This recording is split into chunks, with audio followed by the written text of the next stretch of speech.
I'm Zachary, and this is my audience.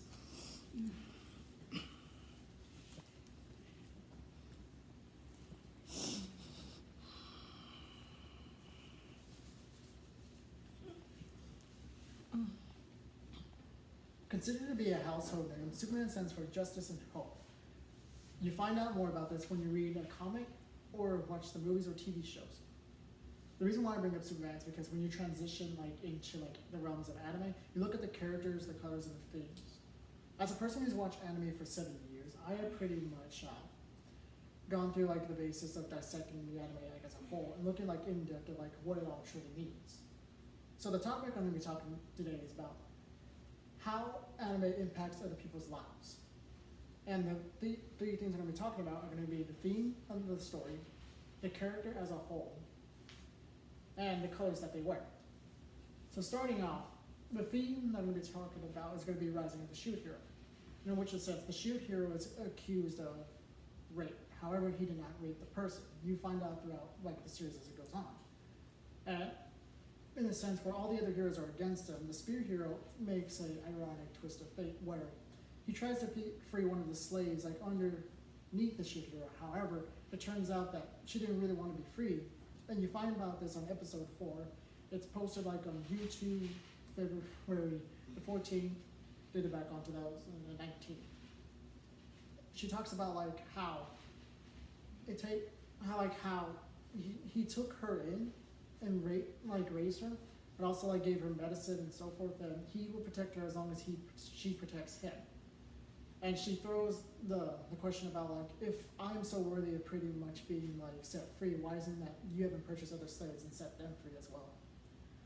To which the Spear has no response. And this in a sense shows us that from different perspectives of life, one can be viewed as ethical, but the other one can be viewed as unethical.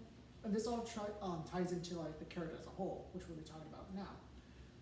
For Son Goku, in Dragon Ball Z, or Super, whichever one you prefer, pretty much just goes through his character's basis about giving people other chances and fighting powerful foes.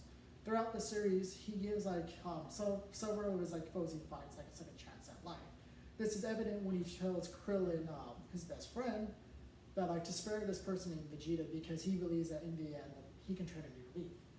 And throughout the course of the series, 10 years later, he actually does. He marries one of his childhood friends, and it goes very smoothly from there. You learn from Goku that you can give people second chances in life, and sometimes they begin to bring new upbringings that you may never even know yourself. And now we tie into the color as a whole for the person.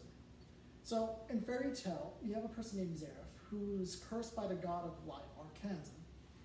And you understand how Zeref wanted to bring back his little brother back from the dead. However, in the Western audiences, we understand that black represents death and white represents life. However, in Japan, it is actually black that represents life and white represents death.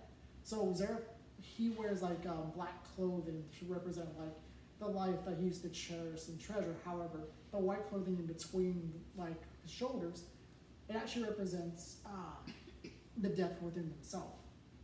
And this teaches that how we wear ordinary clothes or what we paint around the house and everything, it pretty much shows us that that's how we can feel on the inside and out.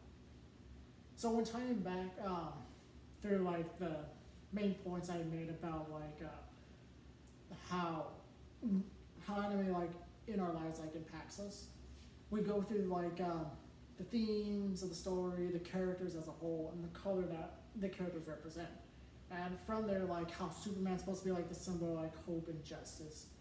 It is from there that we can try to find something within other people that hey, this person could be going through a lot of experiences, and maybe that's going to lead us to a better demise.